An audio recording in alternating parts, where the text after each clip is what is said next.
Makanya kan kenapa saya sering mengatakan ya, bagi teman-teman dan pemirsa yang memang punya kedekatan emosional dengan Habib atau berteman, bersahabat ya, silakan tanya, mana buku nasabnya Habib? Pasti yang dikeluarkan oleh mereka itu dari Rabithah Alawiyah. Mereka bikin cetak buku sendiri, stempel sendiri, tanda tangan sendiri, tidak melibatkan narkoba internasional. Itu sudah indikasi. Berbeda kan dengan kiai-kiai kita. Setelahnya Habib Rizik Syihab itu mengatakan, ayo kita adu data, adu argumen, tes DNA.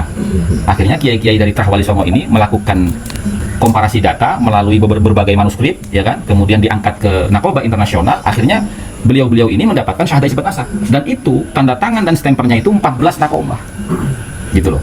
Nah, kemudian tes DNA juga. Nah, sekarang kemana mereka yang dulu mengajak adu argumen, adu data, dan tes DNA kok malah lari, nggak mau tes DNA, gitu loh.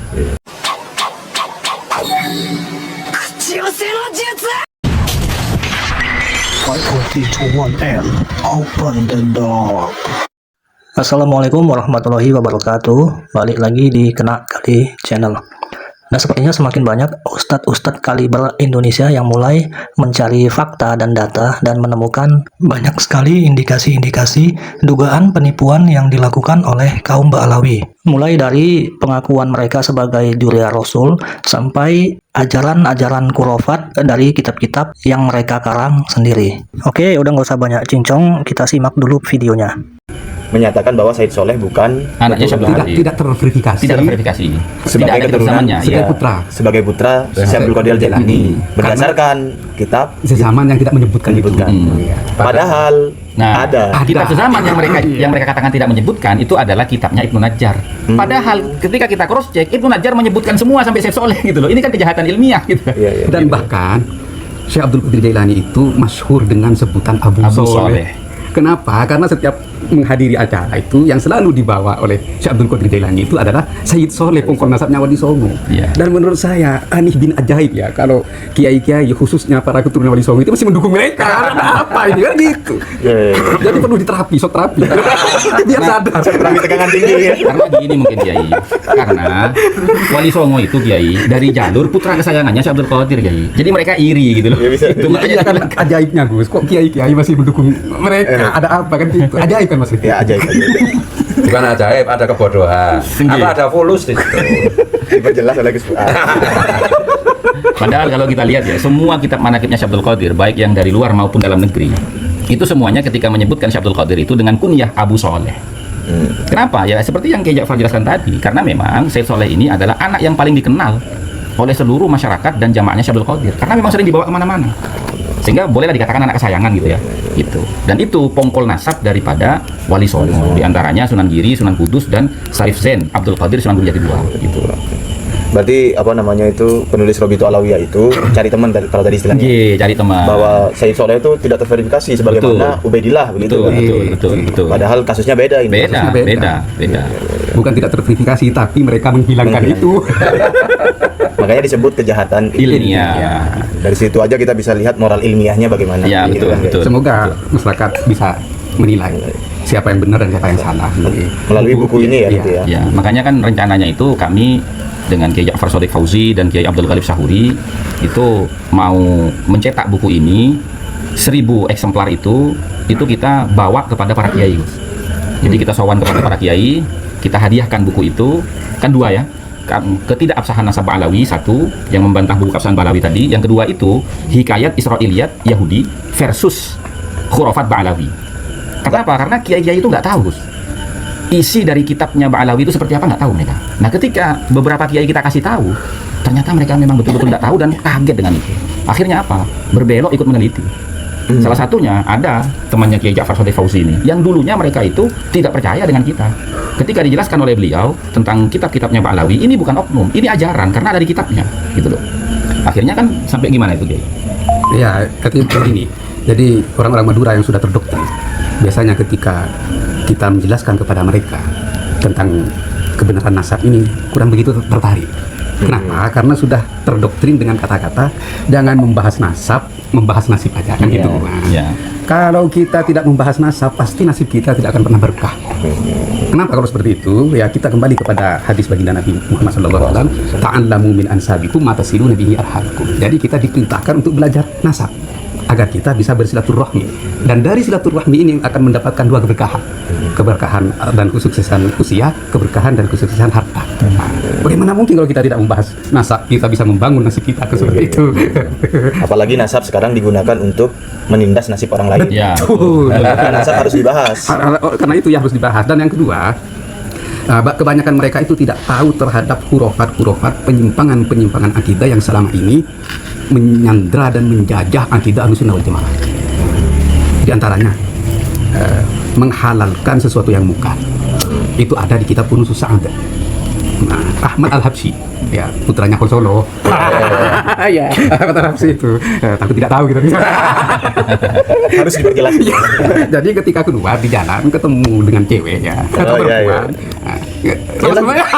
Lemas-lemas itu ya. Bahkan katanya di depan suaminya. Iya. Aduh, kalau tipu tadi bisa dibacok. Kalau bini orang lemas-lemas itu masih. Iya.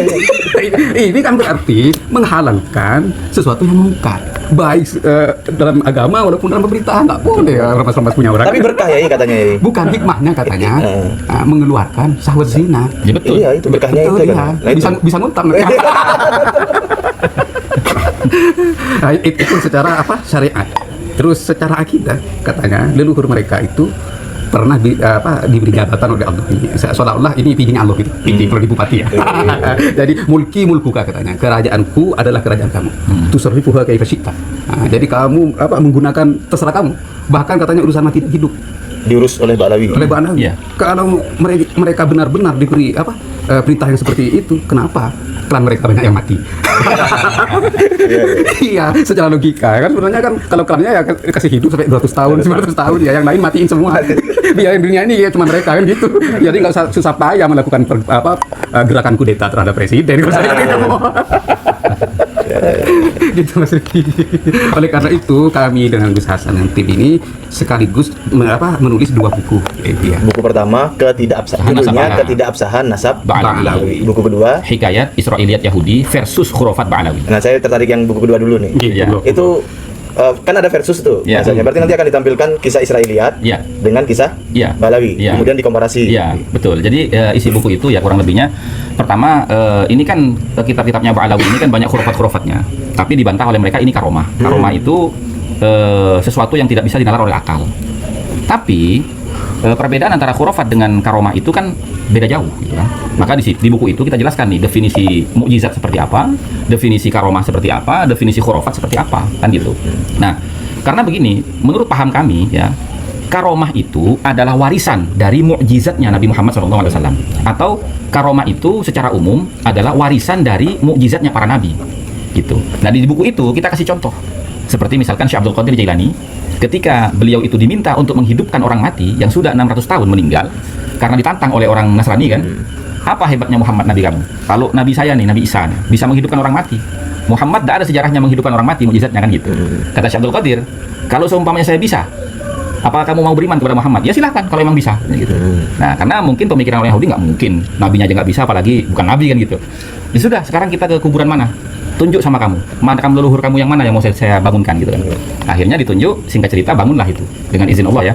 Tentunya akhirnya orang Yasrani itu percaya, berimanlah kepada Kanjeng Nabi Muhammad SAW, akhirnya menjadi pengikut Syekh Abdul Qadir Jailani. Artinya di sini sesuai karomahnya Syekh Abdul Qadir Jailani itu yang termaktub dalam kitab Nurul Burhan itu sesuai dengan definisi karomah, di mana karomah itu tujuannya adalah untuk menguatkan syariatnya para nabi, termasuk diantaranya syariat Kanjeng Nabi Muhammad gitu kan.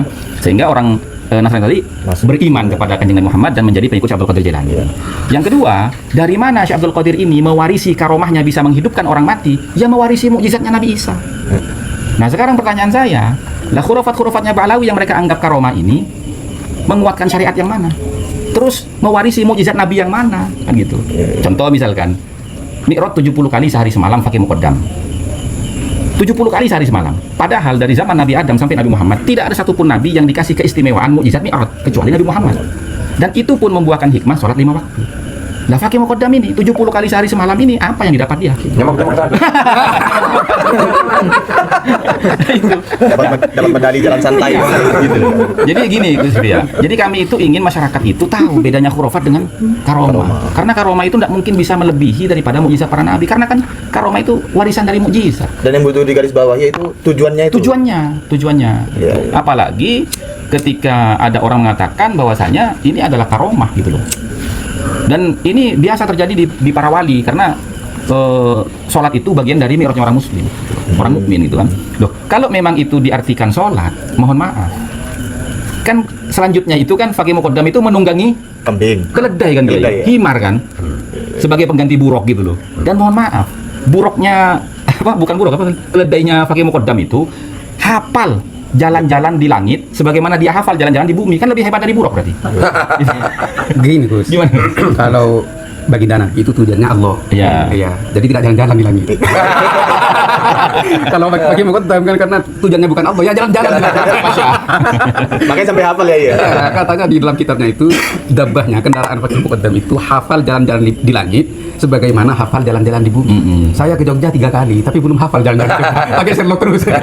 Ya karena hanya 3 kali. Iya, kalau itu katanya setiap hari 70 kali ya hafal ya. Dasar pembohong. Pansilan yang bagus itu. Baginda Nabi itu ketika Mi'raj itu malaikat Jibril masih ngetuk pintu langit. Iya. Man anta Jibril wa man ma'ak Muhammad. Iya. Marhaban bin Nabi Soleh wal akhi Soleh. Nah, kalau yang Nabi Ibrahim bil waladi Soleh karena kakeknya masih seperti itu. Ini kok malah nyelonong lagi. Enggak pakai pamit. Enggak ketok-ketok. Kalau yang bisa nyelonong sampai Nabi Adam itu terganggu itu kan iblis. Jangan ini naik iblis.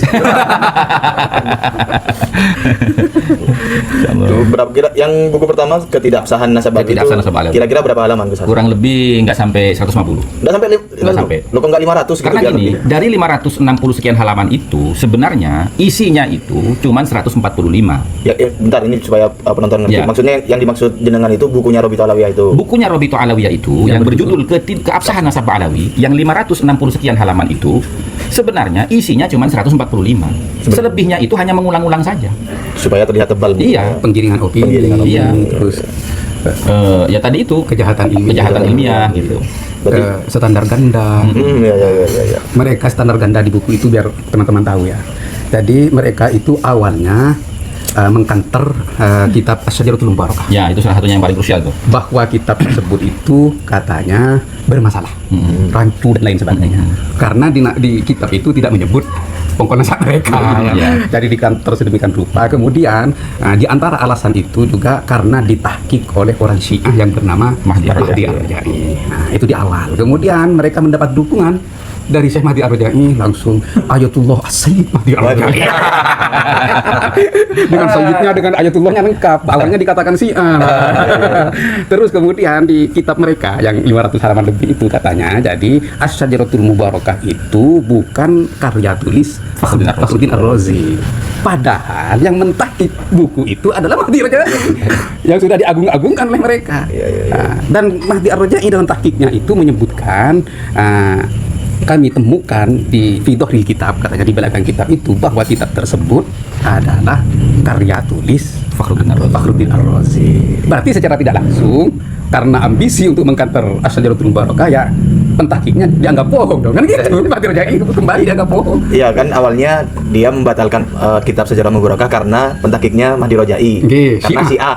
Artinya dia itu di awal-awal. Di awal-awal. Sedangkan Syiah nggak boleh dipercaya, katanya. Ya. Kemudian mencari dukungan dari si pentahkik. Bukan, setelah itu mungkin kan dari kalangan Ba'alawi ini kan ada juga yang Syiah kan, itu masyhur kan.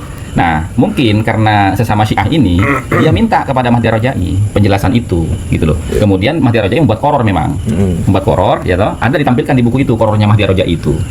Nah, kemudian koror itu dijadikan hujah untuk menguatkan nasab mereka. Siapa Imaduddin? Ini loh, ahli nasab dunia, Mahdi Ar-Raja'i. Mengisbat nasab Alawi kok.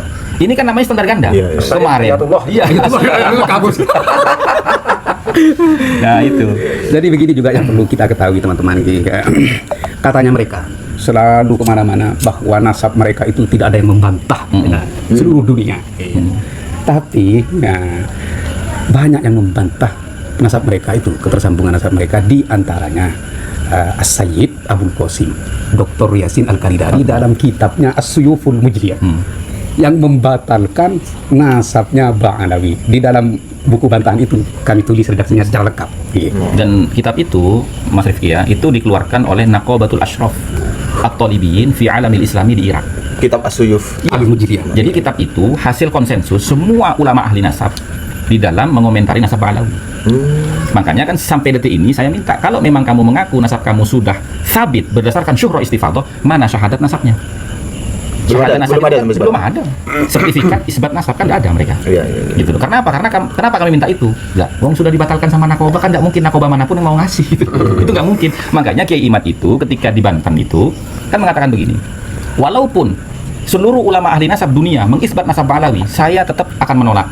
Kalimat itu bukan mempecundangi nasabah luar negeri, tapi Kiai Imad sudah tahu bahwasanya nasabah luar negeri sudah menolak mereka dalam kitab Suyuful Mujriyah, jadi nggak mungkin itu. Kecuali Gus, kecuali Mahdi Rajai karena sama-sama Syiah.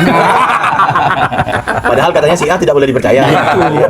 Berarti bingung mereka. Sudah kebingungan karena tidak mampu menghadirkan dalil untuk mengisbat nasab mereka. Dan lucunya lagi begini Mas Rifki, ketika mereka itu mengatakan Mahdi Rajai itu Syiah sehingga tidak bisa dijadikan hujjah, kitab tahqiqannya yang bernama Syajarah Mubarakah, kemudian dengan lantangnya Hanif Alatos itu mengatakan Syekhus Syaraf Al-Ubaidili loh. Syekhus Syaraf Al-Ubaidili ini kamu tahu siapa? Itu Imam Rafidhah itu. Imam Syiah Rafidhah. Jadi gimana? Mereka menolak Mahdi Rajai tapi mereka mendukung saudara namanya Syekhus Syaraf Al-Ubaidili. Saudaranya. Gitu. Jadi kalau masyarakat jeli itu sebenarnya banyak belum mereka itu. Dan itu akan dijelaskan di buku secara detail ya. Iya. Jadi nanti apa namanya teman-teman itu bisa sangat paham gitu secara detail ini. Gitu. Jadi selain kami menulis ibarah artnya, kami itu juga menyertakan artinya dan juga penjelasannya. Jadi kalau ingin tahu polemik nasab yang sebenarnya ya miliki buku itu. Tapi belum dicetak. Berarti belum bisa dipesan. Ini masih proses minta kata pengantar dulu. Kalau pesan mungkin sudah bisa mungkin. Bisa, sudah bisa. Mas Rifki langsung aja. Nah, biasanya kan nanti siapa Mas ini Wahyudin ya kan biasanya. Kalau yang buku kedua belum ya? Iya, dua-duanya nanti. Langsung dua, publish juga. Iya, langsung dua. Ini konsep penyerangan mungut, Capit kepiting. Biar nggak bergerak lagi Pak. Kalau yang khurafat itu berapa halaman tuh? Yang khurafat kurang lebih nggak sampai 100 Gus. Nggak sampai 100. Karena kita nggak mereportase semua kitabnya. Tapi yang penting-penting saja. Yang misalnya beliau ini kan membagi yang kemarin tuh. Ada ijtira' Allah, ala Rasul, kemudian kepada sahabat ya. Sahabat. Ya. Bahkan begini loh Mas Bia. Masalah sahabat ini Gus. Jadi mereka ini benar-benar Syiah Gus. Syiah yang bertaqiyah Ba'alawi. Kenapa saya katakan demikian? Karena di kitabnya loh. Kalau kitab kan bukan oknum kan, ajaran tuh. Ma nambutu ashabu Rasulillah illa ala suhbah. Betul. Jadi sahabat itu nggak ada istimewanya kecuali karena mereka itu memiliki status sebagai sahabat. Walau kunna adroknahu. Kalau seandainya saya hidup di zaman mereka, tentu saya akan melebihi derajat mereka. Lakunna min asbaqihim. Coba bayangin, sahabat disepelekan sama mereka itu. Lakunna min asbaqihim, ini perlu dicatat. Lakunna min asbaqihim. Kamilah yang paling unggul daripada para sahabat. Penulisnya siapa itu? Yang kitab itu? Ada di kitab itu, Israiliyat itu. Saya catat di situ. Halamannya, nama kitabnya, pengarangnya. Berarti Ba'alawi mendeklarasikan seperti itu. Iya. Nah, ini ijtira' kepada sahabat Nabi. Nah, ijtira' kepada Rasul. Mereka mengatakan loh bahwasanya derajat kami sama seperti Nabi Muhammad di hadapan kaumnya. Redaksi kalimatnya begitu? Iya. Saya tulis redaksinya, halaman kitabnya, dan nama kitabnya juga pengarangnya. Berarti mengaku Nabi berarti ya? Ya, secara nggak langsung. Secara nggak langsung kan? Iya, secara nggak langsung. Gitu. Anafikum ka Muhammad fi sa'idil anbiya. Jadi kami bagi kamu di gelap lebih suaranya lebih keras ya. Jadi anafikum ka Muhammad fi sa'idil anbiya. Jadi kedudukan kami di antara kalian semua itu sama dengan kedudukan Nabi Muhammad di antara para anbiya. Gitu. Itu al-ghulu. Ya, berlebihan itu. Berlebihan di dalam akidah. Nah, ijtira' kepada Allahnya yaitu dia mengaku bagian dari Allah. Fakih Muqaddam itu dalam kitab Syarhul Ainiyah ya. Okay. Syarhul Ainiyah itu mengatakan ketika disampaikan kepadanya firman Allah, kullu nafsin dha'iqatul maut. Setiap yang mati itu setiap yang bernyawa pasti akan merasakan kematian loh. Dia mengatakan, mali nafsun, saya nggak bernyawa. Loh, dia mengaku nggak bernyawa tapi kok mati gitu loh. Iya. Nggak bernyawa tapi hidup. Ini apa, zombie lagi mati gitu. Kan itu. Nah, kemudian ketika sampaikan lagi, kullu man 'alaiha fan. Segala sesuatu itu akan hancur binasa. wa ma ana 'alaiha. Saya tidak ada di dunia. Fakih Muqaddam yang bilang Iya. itu. Nah terus kalau dia nggak ada di dunia, dia di mana adanya gitu, kan gitu. Nah kemudian dilanjutkan lagi, kullu syai'in halikun illa wajhah. Segala sesuatu itu pasti akan hancur binasa illa wajhah, kecuali zatnya Allah. Dia mengatakan, wa ana min nuri wajhihi. Saya itu bagian dari nurnya Allah Subhanahu wa taala. Sementara kita tahu bahwasanya semua yang ada di alam dunia ini bagian dari nurnya Nabi Muhammad. Dan nurnya Nabi Muhammad itu bagian dari nurnya Allah. Nah kita semua ini dari zaman Adam sampai sekarang, baik dari kalangan para ulama khususnya ataupun para nabi, itu ketika mau usul kepada Allah itu melewati kanjeng Nabi. Ya. Lah Fakih Muqaddam nggak perlu Nabi Muhammad langsung Langsung, ngomong. ya. Gitu. Itu nanti dijelaskan kan? Dijelaskan. dan penjelasannya lengkap Mas Rifki. Iya. Nah dari sini Mas Rifki, setelah kami membaca bahwa pokok nasab mereka itu tidak tersambung kepada Ahmad bin Isa, nah terus kemudian hurufat mereka itu yang ada kemiripan dengan tokoh kontroversi di zaman dahulu abad ketiga atau abad kedua. Nah dari sinilah kami minta petunjuk kepada Allah Subhanahu Wa Taala untuk mengkaji lebih dalam lagi. Melalui istikharah kemudian kami alhamdulillah menangkap syair Ali As-Sakron yang ada dalam kitab Al-Burqa Al-Musyiko. Nah, jadi pintunya dari mereka ya. Pintunya. Iya. Jadi bunyi syairnya begini. Wa biwalidihil maimun ubaidun. Nah, di sini kami berijtihad. Siapa Maimun? Maimun ya. Iya, siapakah Maimun ini? Nah, kan katanya mereka itu sifat. Kalau sifat dari atas nggak pernah menyebut sifat. Nah, karena syair yang pertama. Bentar ya, saya potong dulu. Dari atas tuh maksudnya gimana ya? Dari bednya. Dari bait sebelumnya. Ya, dari konstruksi kalimat-kalimat sebelumnya ya. Betul. Pertama itu wa biwalidihi sufiyu aliyun. Dan dengan bapaknya ini ada domir kembali ke sebelumnya, takut nanti dibantah oleh mereka gitu. Jadi siapa as-sufi yang bergelar sufi? Ali. Nah, di sini masih belum disebut gelar nasabnya. Kemudian di bait selanjutnya wa biwalidihi al-alawiyyu al-alawiyun. Nah, di sini baru gelar nasab mereka yang akan nanti dipakai oleh anak cucu mereka ialah al-alawi.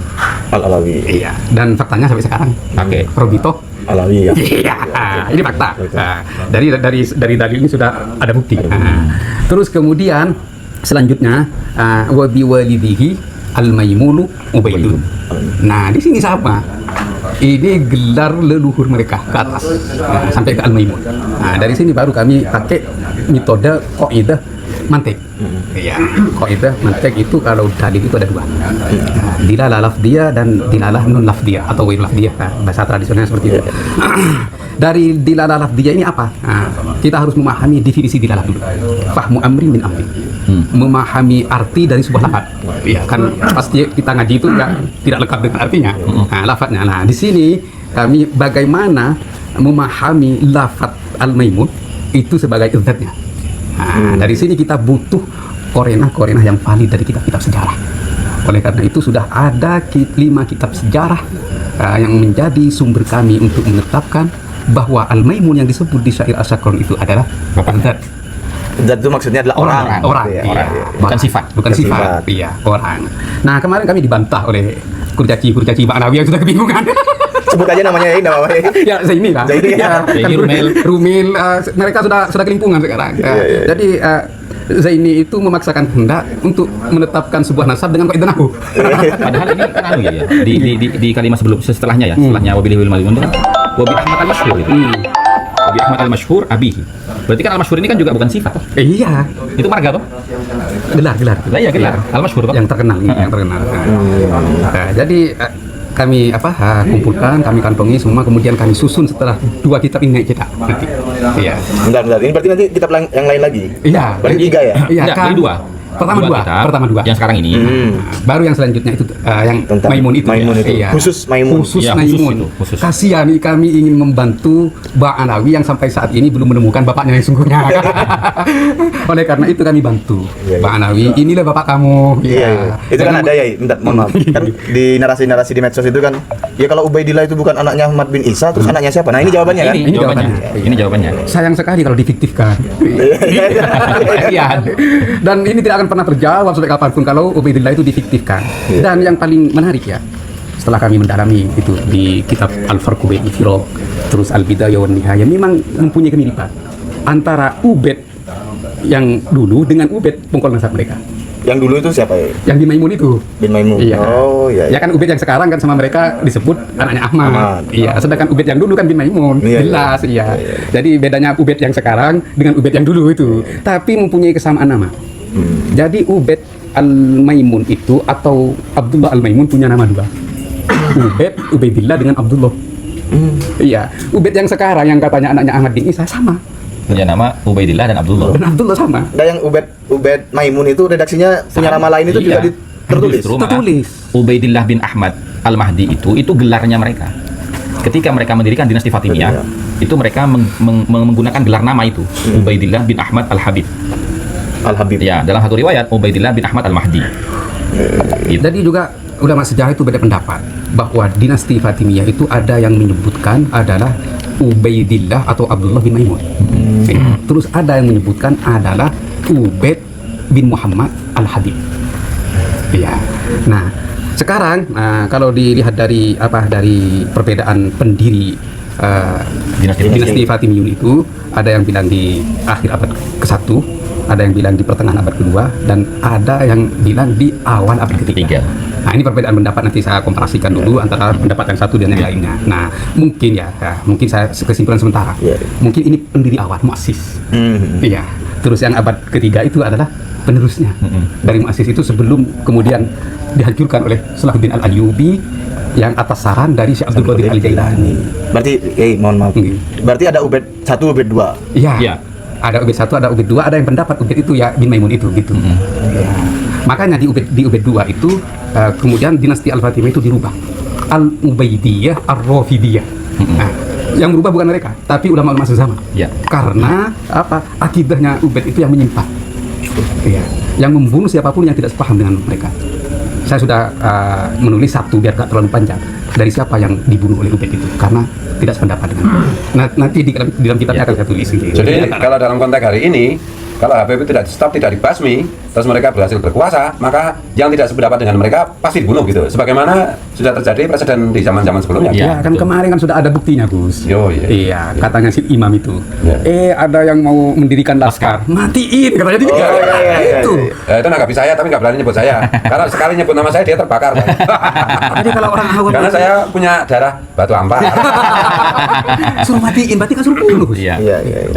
Itu sudah ada tanda-tanda sudah. Jadi Maksud yang di Karawang. Ya, jadi kan Gus, kita itu kan selain melihat historical sejarah dari nama yang dikenal, yaitu Ubaidillah itu kan, dan mereka itu dikenal dengan Bani Ubed kan, karena ini pengakuan sekarang sendiri dalam Al-Burq Al-Musiko itu mereka mengakui wa hakadha huwa huna Ubaidu, ya, wa huwa al-ma'rufu bi ahli Hadramut al-musattaru fi kutubihim wal mutadawal fi silsilati nasabihim. Nah, ini kan pengakuan sekarang sendiri. Demikianlah kami dikenal oleh penduduk Hadramut itu sebagai Bani Ubed yang tertulis di kitab-kitab mereka dan menyebar di dalam silsilah nasab mereka Bani Ubed. Bukan Bani Alawi ya. Bukan, Bani Alawi itu kan untuk keturunannya. Iya. Setelah Asakron menulis ini kan. Iya. Nah, sebelumnya mereka dikenal dengan Bani Ubed gitu loh. Nah, dalam historical sejarah yang ada, Bani Ubed ini siapa? Bani Ubed ini adalah pendiri dinasti Fatimiyah. Ataupun Ubed yang Ba'alawi ini itu tidak ada historical sejarahnya sama sekali. Nah, kemudian dari Khilafah Athariyah Ya, Khilafah Athariyah. dari kitab Rosail Firman Sab itu ada beberapa metode dalam menetapkan nasab, di antaranya yang ketujuh kalau nggak salah itu adalah metode Khilafah. Khilafah itu dibagi dua, Gus. Ada Khilafah Basyariyah, ada Khilafah Athariyah. Khilafah Basyariyah itu kan melihat keserupaan ciri fisik. Itu nggak mungkin kan? Ya. Karena jaraknya jauh antara Nabi dengan kita jauh. Tapi Khilafah Athariyah ini melihat keserupaan sifat, watak, karakter, fikroh dan harokahnya. Gitu. Nah, ternyata Ba'alawi yang ada sekarang ini itu karakternya, fikroh dan harokahnya itu mirip dengan kelompok Ubaidiyin, Ar-Rafidiyin itu. Gitu. Dinasti Fatimiyah. Fatimiyah gitu. Nah, awalnya kan beliau nyampaikan ke saya waktu saya ke Madura kan, saya pulang kampung ke Madura, kemudian saya sowan kepada beliau di pesantren beliau Tampar, beliau cerita, Gus, saya itu sudah curiga. Jangan-jangan Ba'alawi ini adalah keturunan Ubaidillah bin Ahmad Al-Habib Fatimiyah. Saya bilang sama beliau, saya nggak berani ya, sebelum ada korinah, data pendukung. Nah, kemudian saya mazen bilang juga, Gus, itu saya percaya 100% Gus, nah gitu. Nggak berani saya. Artinya saya disuruh speak up gitu loh. Saya nggak berani kalau nggak ada datanya. Nah, akhirnya saya pulang, saya istiqomah kan di TikTok itu kan sama teman-teman. Terus saya ngomong, ayo teliti yuk ini yuk gini. Nah teman-teman tuh ikut ngasih data ini, Gus, coba baca Gus. Kayaknya ada indikasi nih ya, baca-baca. Nah setelah saya yakin di situ, saya kabarkan kepada beliau, termasuk kepada Syekh Mazen. Akhirnya beliau, Gus, malam ini juga saya berangkat ke Jogja. Rasa penasaran sudah terobati. Pertanyaan sudah ada jawabannya. Iya, tapi melalui apa kan gitu? Iya, betul. Ya, melalui syairnya itu. Iya. Biar bukan kami yang menunjukkan sebenarnya, mereka. Kami hanya membantu mereka menemukan ayahnya yang hilang. Lah wong nyampe itu subuh, Gus. Nyampe di rumah subuh. Padahal saya sudah live itu kan semalam kan. Waktunya saya tidur habis sholat subuh kan. Beliau datang, waduh. Ini Kiai Ja'far datang ini. Saya lihat jendela, wah bener kan bilang gitu datang. Udah. Saya bilang sama istri kan, siapin ini kopi-kopi nih. Beliau datang nih. Datang Kiai, kopi dulu istirahat Kiai. Enggak usah istirahat Gus, ambil laptopnya duduk, tulis sekarang gitu. Waduh, seharian saya enggak tidur itu. Ponakan. Harus rela dibaca. Saya bilang begini, Paman, yang bermasalah ini Balawi kok saya diganggu tidur. ini demi membantu mereka menemukan ayahnya. Berarti sayang banget sama Pak Ali ya. Ponakannya Balawi, Gus. Ponakannya kandung beliau. Iya. Ada juga enggak nanti bantahan tentang tidak tertulis bukan berarti tidak ada. Sudah ditulis, sudah ada. Oh, sudah ada. Dengan dalilnya. Iya. Gitu. Itu kan selalu diulang-ulang Iya. mana itu. Mencari Justru yang saya katakan tadi, penyelewengan data juga pengkhianatan ilmiah ya. Karena beliau itu mengutip kalimat itu. Tidak ditulis pada semua kitab itu bukan berarti tidak ada. Walaupun si penulis kitab itu meyakini akan ketidakadaan orang yang tidak dia tulis. Kecuali kalau semua kitab yang muktabar di dalam disiplin ilmu nasab tidak satu pun menulis nama itu, berarti memang nggak ada orangnya. Gitu. Nah, itunya dipotong, dipotong lagi. Sekarang kalau kajian Ubed bin Maimun itu sudah terbit, berarti mereka tidak berani lagi berbicara. Tidak ditulis itu berarti tidak ada. Ada tulisannya. Ada tulisannya. Tapi bukan ke Ahmad. Ke Al-Maimun. Bukan tidak ada. Ya, ada. Ada tulisannya. Dan kejahatan ilmiah yang kedua itu katanya Fakhruddin Razi itu menyebut putranya Ahmad bin Isa itu 3 orang, Muhammad, Ali dan Husain, itu nggak punya rujukan. Nah, padahal setelah kita telah ya, ada kitab rujukannya Ibrahim bin Nasir Ibnu Toba dalam kitabnya Muntakiratul Talibiyah di abad ke-5. Itu sudah ditulis juga di bantahan. Beliau mengatakan anaknya Ahmad bin Isa cuma 3, Muhammad, Ali dan Husain, persis seperti apa yang disampaikan Fakhruddin Razi. Berarti Fakhruddin Razi itu mengutip daripada Muntakilah. Terus diantaranya itu ketika mereka mengkantar bahwa Asy-Syajaratul Mubarakah itu adalah kitab bermasalah. Terus namanya Bahrul Ansab, Kiai. Iya, namanya Bahrul Ansab yang ditemukan oleh utusan mereka di Abbas itu yang di Madinah. Utusan atau budak? Kudaki. Yang ditemukan di Museum Madinah katanya dengan nomor loker yang sama tapi namanya beda, Bahrul Ansab yang di sana. Kami bertiga telepon ke Imad langsung.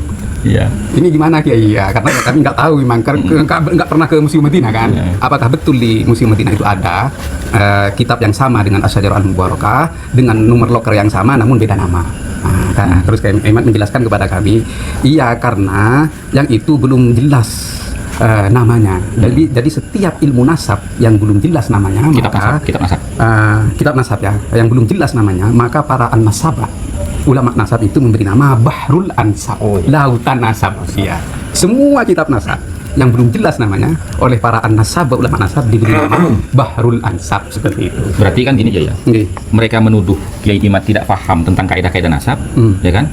Justru itu malah menjelaskan mereka lah yang tidak paham istilah ilmu nasab. Ya jelas Gus. Ya kan? Mereka ingin menetapkan nasab mereka dengan menggunakan kaidah suhra wal istifadah. Tapi suhra wal istifadahnya mereka itu teman-teman tidak memenuhi syarat yang 4 yang ditentukan. Oleh karena itu Wafi selalu berbicara ini bukan turuk tapi ini bukan surut, Ini bukan surut tapi ini turuk. Katanya Wafi paham kaidah ilmu nasab. Bukan, paham kaidah ilmu usul. Usul ya. Bidangnya di pondoknya kan. Tapi dia tidak paham likulli turukin surut. Iya. Dalam setiap turuk jalan itu pasti ada syaratnya. Makanya surah istifadah penuhi dulu syarat yang 4 itu. Ya. Begitu Gus. Betul. Iya. Jadi intinya tuh gini Gus. Semua kitab nasab itu disebut Bahrul Ansab. Ya. Semua kitab nasab itu disebut Bahrul Ansab dalam istilah ilmu nasab. Dan ada kitab Gus namanya kitab Kuburiyah. Itu ditulis oleh orang Yaman. Yaman Balawi atau Yaman, orang Yaman, sejarawan Yaman. Bahwasanya Bani Ubed ini memang orang yang suka membuat kuburan dan menghias kuburan. Gimana? Menarik. Dalam apa ini bukan? Dalam kitab Al-Kuburiyah itu salah satu referensi yang kami jadikan acuan untuk meneliti Ahmad bin Isa Ubaidillah itu, dikatakan Bani Ubaid itu ya adalah orang-orang yang biasa suka membuat makam dan menghias kuburan. Membuat itu maksudnya makam palsu. Iya. Mengada-ngada. Mengada-ngada. Iya. Membuat makam palsu Iya. dan menghias. Gitu. Nah, itu kan Khilafah Athariyahnya kena itu sudah. Makanya judulnya Al-Kuburiyah. Kuburan. Miliin Pekalongan.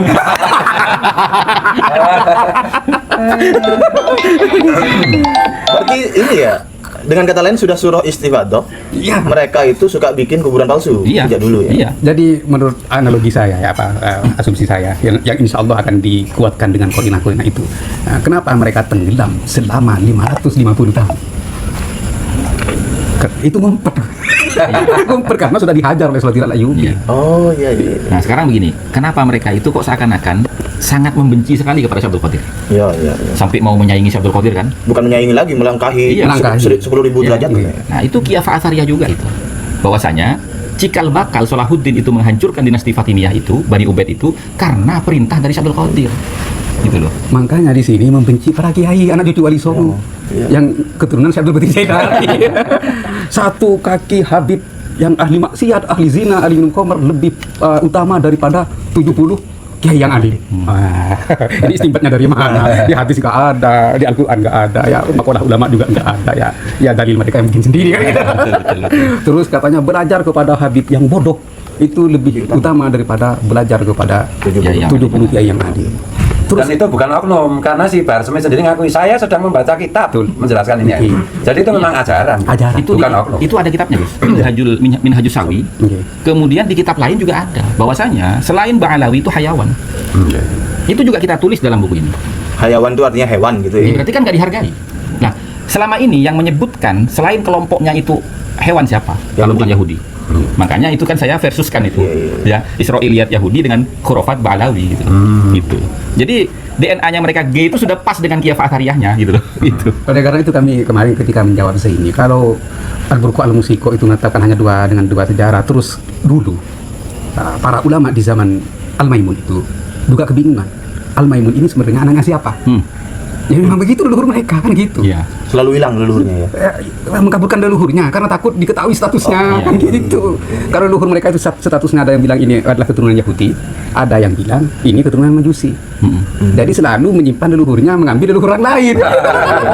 Iya. Pinjam leluhur. Bukan pinjam, Gus. Kalau pinjam dikembalikan. Oh iya. Merampok.